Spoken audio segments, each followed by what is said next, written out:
Surprise!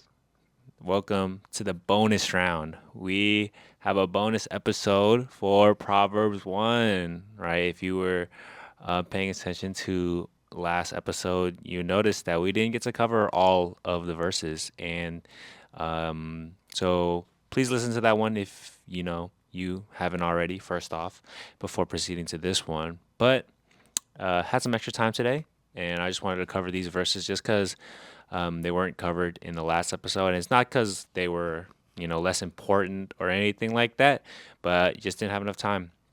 And so now we got time. And so, yeah, this video, we're just going to cover all those verses that we didn't get to cover. Yeah, those first 7 verses in Proverbs 1 were basically an appeal to godly wisdom, meaning like why you should seek godly wisdom as you walk in a broken world. And these verses that we're going to cover today, the middle section, verses 8 through 19, point out that there are many other appeals calling out to you. Right? God's voice is not the only voice calling out to you. And so there's a lot of noise, there's a lot of chatter, there's a lot of things that you should be cautious and aware of. And that's what we're going to talk about in this episode. It's going to be real short, real quick, but yeah, I hope we get something nice out of it.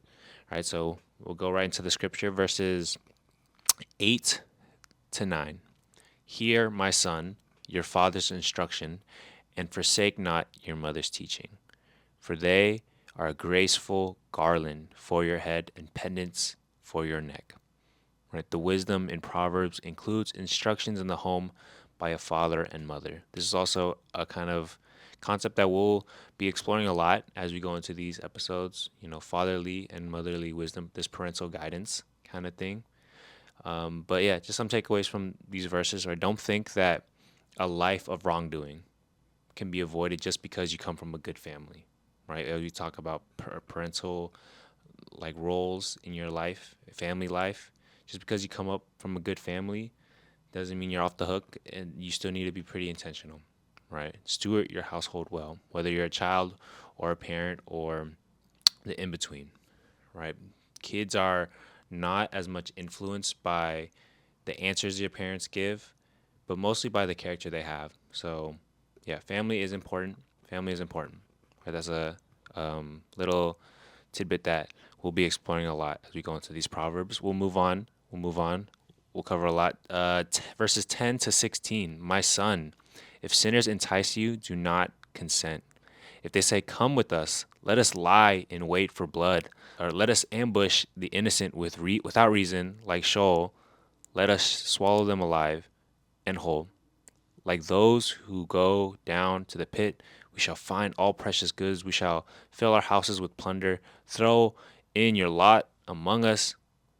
We will all have one purse. My son, don't walk in the way with them. Hold back your foot from their paths, for their feet run to evil.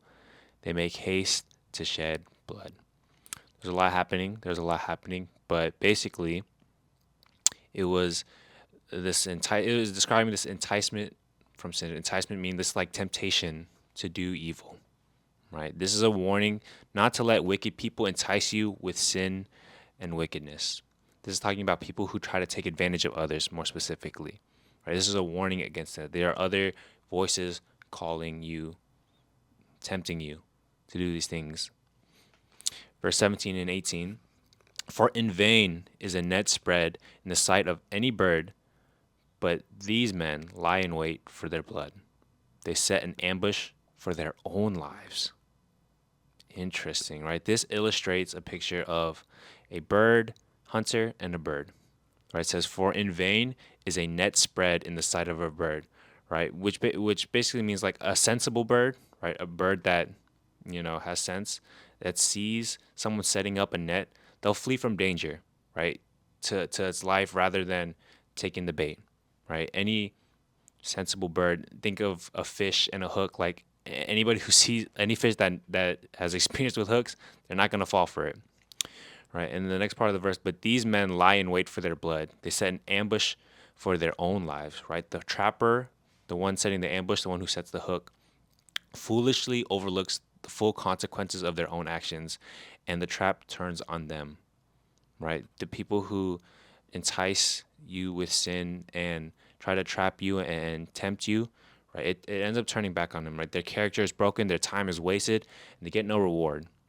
Right? When you live to satisfy not uh, others, but only yourself, you'll be eternally unsatisfied. That's why it says in Mark 8, verse 36, "For what does it profit a man to gain the whole world and forfeit his soul?" Right? Jesus tells us that gaining the world at others' expenses means losing your own soul. And his remedy is that we must lose our lives in service of others in order to find life. Right. Verse 19, "Such are the ways of everyone who is greedy for unjust gain. It takes away the life of its possessors." What does that mean? Why should we avoid the enticement of sinners? Why should we avoid temptation from sinners? Because in thinking that we're gaining life by taking it away from others, whether it's literally or metaphorically taking advantage of others or not, we're actually taking away our own lives. The more we try to take, the less we have and the less we are. Right? These are voices all around us. All of them are trying to tell us different things, what to do, where to go, who to be. And whether it's from your family, from people who like to take advantage of others, would you choose to listen to God's voice and follow Him? That's the question I have for you today. And I hope you ponder that question. I hope you listen to God's voice, and I pray that you let that help you become wise. That's the extended episode today. Really short, really quick. But yeah, if you enjoyed this, like, comment, subscribe, Jizzy Jazz. Yeah, I'll see you tomorrow. Peace.